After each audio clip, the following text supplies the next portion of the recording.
Hey, it's Laura from Hyperstamper. Welcome back. Today I have a brand new junk journal that I've made from this beautiful 1927 book called Country Life Reader.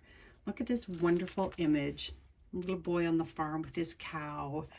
And this was actually a library book, so at some point the library put on this protective taping here and wrote the library codes there, which I thought was quite endearing, so I left it on. The back of the book is in its original condition, and all I did was add a little piece of trim. This is actually a piece of an old book here, the cover of an old book that matched the cover, so I thought that was great. And I made this bangle here. These are not vintage, but they are pretty cool and they match the cover as well. So that's removable. If you want to use it for something else, you can. Let's have a look inside. So here's the original first page, and I love that it says canceled when they discarded the book from the library. And everything in here is real antique and vintage ephemera, except a few tea-dyed pages that I added. Here's a little vintage dictionary page, some wonderful clusters. Look at this old interior spine piece here. I love the texture of those. You'll see me use them in every one of my journals. It's kind of my signature.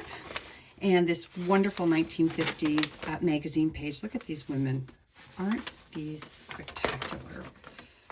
I just love them. So that's really fun. You can use those for all kinds of things if you're a mixed media artist as well. And a lovely 1937 book page here, a 1930s children's book page here. And speaking of the 1930s, here's a wonderful photo of a mom and baby. Isn't that great? And I tucked that into a pocket I made from some antique paper just so you have some more journaling space.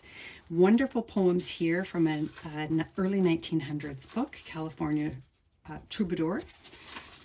And here's a great plate from the Sunday Reading for the Young from 1913, which I love. And more of the same pages there for the flip sides. Little tiny pocket here I made from a cluster, and that is a banknote from the Delaware Lackawanna Railway Company. Kind of fun. There's a more antique paper here for journaling.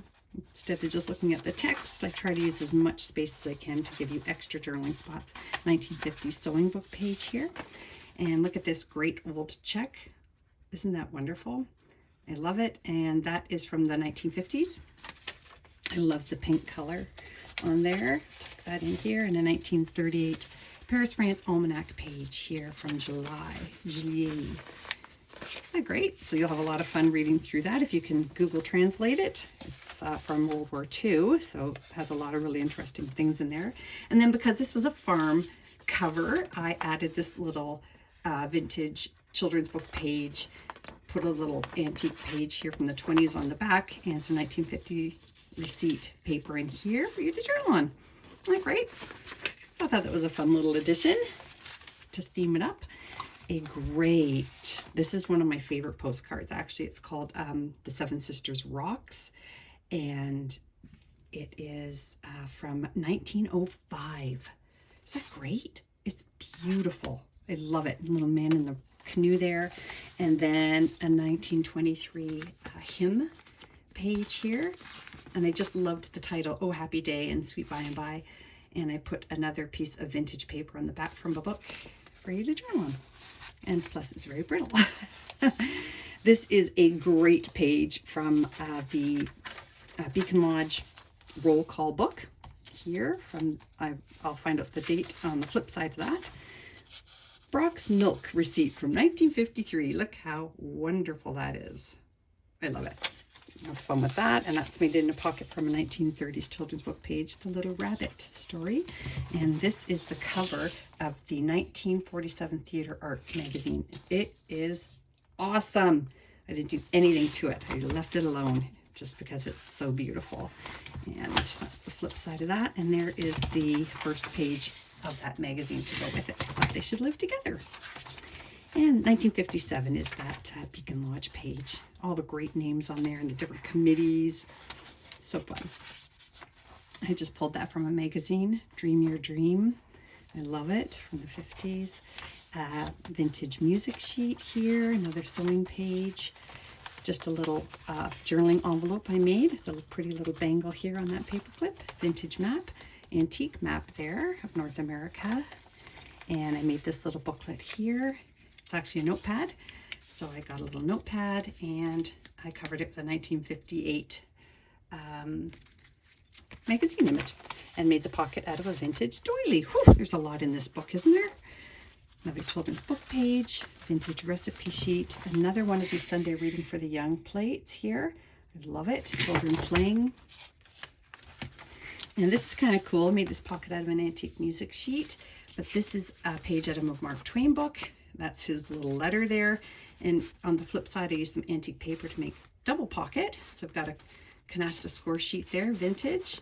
And this is incredibly awesome. It is 1896, and it's a title and highlights from an article, a political article. And I love all of the typos in them. I guess when they were typing in the 1800s, they didn't have the luxury of correcting typos. So it's kind of fun. And let's see over here, more doily. Oh, this is really, really cool. This is an essay that was written in the 1940s. And I love that it has the teacher's red marks on there. So you can tell that they used the pen and ink, which I think is really fabulous. A little cluster here with vintage stamps and some birch bark, antique paper, little hidden journaling spot there and there. Fun little cluster here. An 1890s Demarest Family Magazine full page front and back there. Pearl shop from the 50s, vintage botanical page images. A little baby crochet page from an instruction booklet. I've got a vintage playing card here. You can tuck gobs more stuff in there. 1955 postage stamp collector's page. And this is that early 1900s art education book. Absolutely fabulous. I think it was before its time.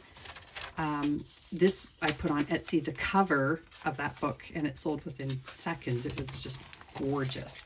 This is a plate from a page from a full color children's book from the early 1900s. But look how wonderful the coloring is in that. The porcupines. I love it. There's the flip side of that art education page there. And over here, I've added a 1950s women's magazine page just because the ads and the images are so much fun. Look at that. Isn't that great? Okay, tuck that bag in here. Postage stamp collector's page. And there's more of that little baby crochet and knitting book. More botanicals. And these are the final pages of the book, which I always try to leave in. A sweet little poem here by Victor Hugo that you will enjoy. And this is very rare to have. It is the original pocket with the due date card. So somebody had recently asked me for library cards, which I didn't have. And then when I got this book a few days ago, it had this. So you can easily detach that. If you need help, let me know and I will walk you through it. And that is it. Going on Etsy now, hyperstamper.etsy.com. And don't forget to subscribe. See you soon.